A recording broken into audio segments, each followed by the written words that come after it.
Shalom, good evening. This is TV7 Israel News broadcast to you from Jerusalem.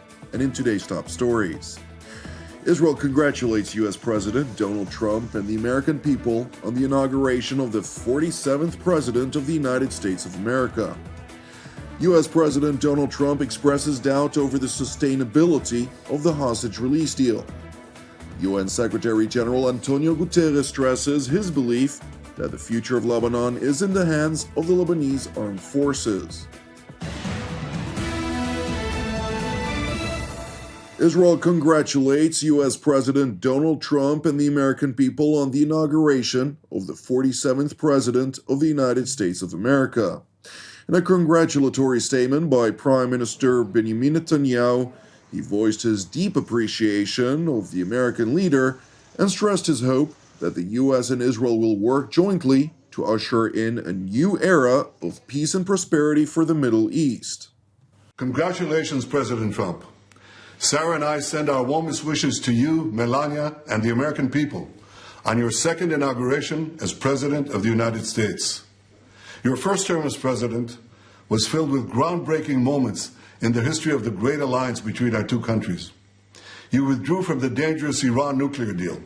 You recognized Jerusalem as Israel's capital.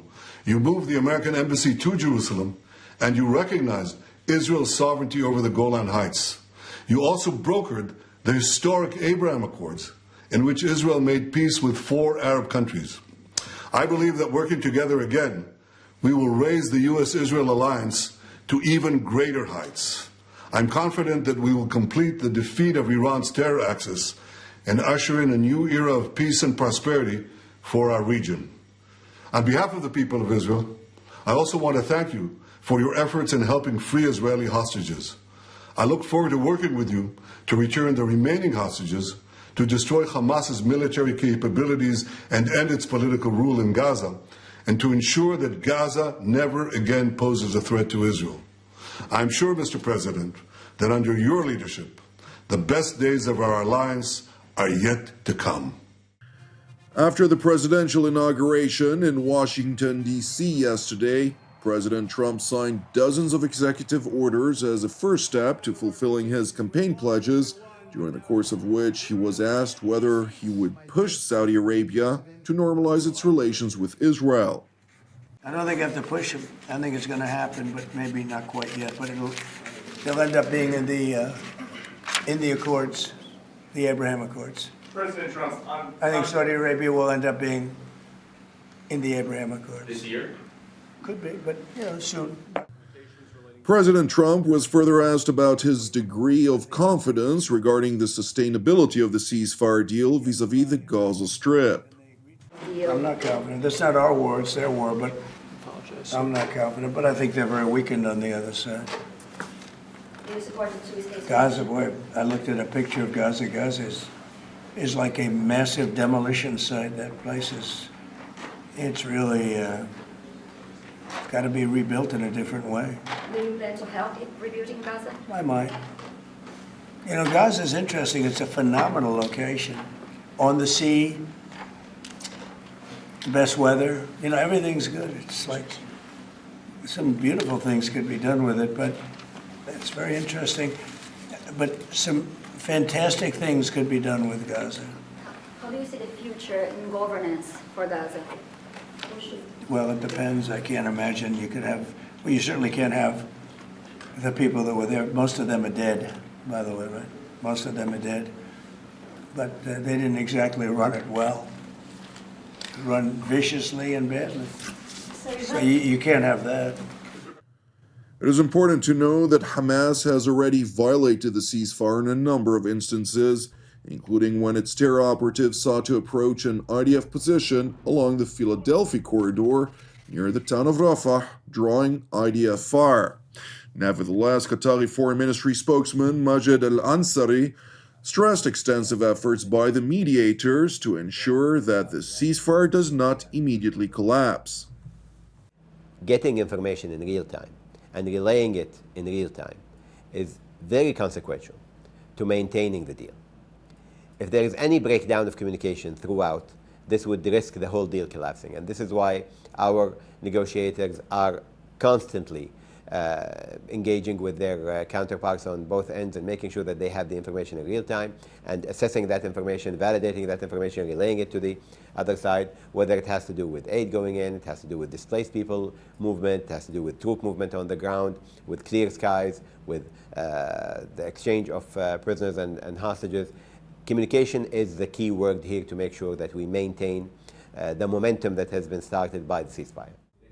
Al-Ansari went on to highlight that Doha has worked to apply significant amounts of international pressure on both Israel and the Islamist Hamas to uphold the deal, irrespective of the Palestinian terror group's repeated violations, hoping that it would pave the path to an end to the war.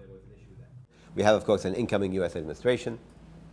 So Envoy Witkoff, who was very instrumental in getting the deal through, will be part of these negotiations, of course, and others from the Trump administration as we go on forward. And the other teams will be discussing all the details.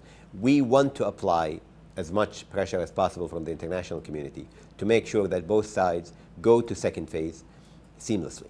We don't want to see any break between phase 1 and 2. We don't want to see any breakdown of the negotiations that would lead to a resumption of hostilities. And this is why we need to work very closely with our partners in the mediation, with the parties of the conflict, and with the international community to make sure that the pressure is there, the momentum is there, and that we are paving the way to phase 2 that will hopefully mean the end of war. Meanwhile, in Israel, relatives of the 3 released hostages held a press conference during the course of which they urged all those who've worked tirelessly to exert pressure for the return of the hostages, including President Donald Trump, who is regarded as the one who made the current deal possible, to ensure that all of the 94 hostages, after 473 days in Hamas captivity, will be released. הגענו לרגע הזה אחרי יותר מדי זמן, וללא מעורבותו של טראמפ זה לא היה קורה. דורון מבקשת למסור במילותיה, זה שאני חזרתי הביתה, זה לא אומר שאלו שעדיין שם לא צריכים לחזור. כולם חייבים לחזור. אני מבקשת שתמשיכו להיאבק, לא לוותר, צאו לרחובות, חייבים לבצע את כל השלבים של העסקה. צריך להחזיר את כולם, עד שאחרון החטופים יחזור. כמו שאני זכיתי לחזור למשפחה שלי, ככה כולם צריכים לחזור. Meanwhile, in the northern West Bank district of Samaria, the Prime Minister's office announced that on the directive of the Security Cabinet, the IDF, the ISA, and the Israel Police have today begun an extensive and significant military operation to defeat terrorism in the town of Jenin, dubbed Iron Wall.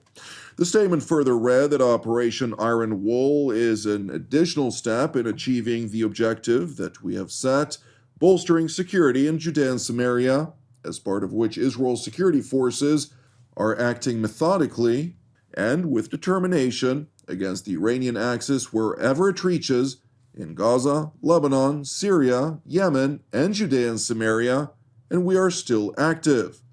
It is important to highlight that the IDF and special operators of the border police Yamam and Hamas units have entered into the city of Jenin early this morning, during the course of which multiple gun battles were reported, resulting in the elimination of over a dozen terror operatives and the neutralization of dozens others.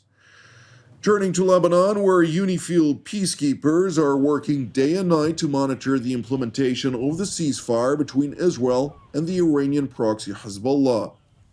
Aquí nos encargamos de mantener la seguridad de la posición 964 en el sur del Líbano. Nos encargamos de lo que es el perímetro y el control de los accesos de la posición, además de visualizar cualquier tipo de violación de la Blue Line, sobre la cual tenemos visual directa desde nuestra posición. Desde el cese el fuego se ha visto como poco a poco ha ido regresando el personal civil a sus poblaciones. Todavía queda un alto porcentaje de habitantes que no han podido volver a sus casas, pero sí que se visualiza mucho más movimiento de personal civil por las inmediaciones. It is important to know that United Nations Secretary General Antonio Guterres visited Lebanon over the weekend, during the course of which he held successive meetings with the Lebanese leadership in Beirut, alongside French President Emmanuel Macron. Moreover, while visiting UNIFIL peacekeepers in southern Lebanon, the UN Secretary General had also the opportunity to express his support for the Lebanese armed forces as part of their task to consolidate power in regions that have been dominated by the Iranian proxy Hezbollah for over 2 decades. We believe that you are the future. I mean, our presence is a temporary presence, but you can be absolutely sure that UNIFIL is here to do everything possible to support the Lebanese armed forces. We can see that is the key. Thank you for watching TV7 Israel News. TV7 is a non-profit ministry with all of our productions exclusively reliant on monthly donations. Therefore, I'd like to first and foremost thank all of you who proactively support TV7 Israel, and note further to all of you who have yet to do so, if you're blessed by the content of our programs, I would like to encourage you to donate. You can do so via our website at www.tv7israelnews.com. Separately, I'd like to encourage you as ever, pray for the peace of Jerusalem and salvation of Israel. I'm Jonathan Hessen wishing you an Erev Mevorach, and God willing, we will see you during our next update. Until then, Shalom from Jerusalem.